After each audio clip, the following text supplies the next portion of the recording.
खडे मसाले घेतलेले आहे इथे. मसाल्याचं प्रमाण आहे हे खूप कमी आहे, जास्त नाही घेतलं. तीळ आणि कराळ घ्यायचं. मसाल्यामध्ये फूल, तमालपत्र, खोबरं आहे, धने, खसखस आणि जे बाकीचे मसाले आहेत ते एक कर्णफूल, भेंडी विलायची आणि दालचिनीचा छोटासा तुकडा आहे, शहाजिरे हेच आहे हे सर्व, आणि हरभऱ्याची डाळ आणि मिरच्या.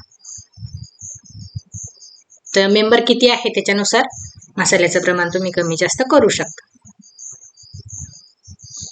कांदा घ्यायचा आहे भाजून.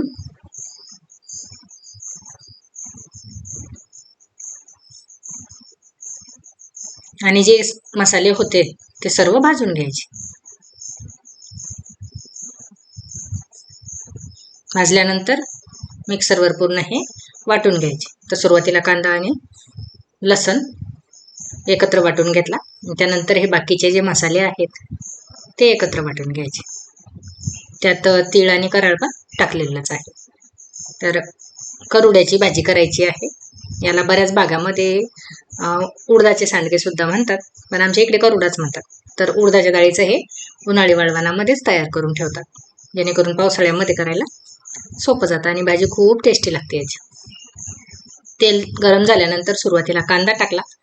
कांदा चांगला त्या तेलामध्ये होऊ द्यायचा आणि त्याच्यानंतर त्याच्यामध्ये जे मिक्सरमध्ये आपण मसाला वाटून ठेवलेला आहे तो सर्व टाकायचा आहे.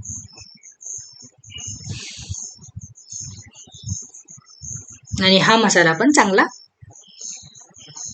तळून घ्यायचा. त्याच्यामध्ये मसाला जेवढा चांगला झाला तेवढी भाजीला जी तरी आहे ती चांगली येते. हळद टाकायची. मसाला कच्चा राहायला नको आणि जळायला पण नाही पाहिजे. तर जोपर्यंत तेल सुटत नाही तोपर्यंत तो चांगला होऊ द्यायचा. आता साईडनं पूर्ण असं तेल दिसत असेल तुम्हाला. त्याच्यानंतर करुडा भाजून ठेवलेला होता तो टाकायचा. परत चांगलं मिक्स करायचं आणि एक मिनिटभर तरी याला चांगलं त्या मसाल्यामध्ये होऊ द्यायचं.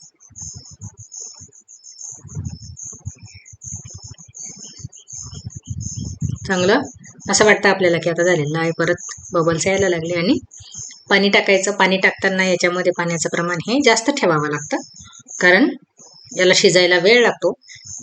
चवीप्रमाणे मीठ टाकायचं. भाजी शिजायला वेळ लागतं. भाजी शिजल्यानंतर या पद्धतीची दिसते.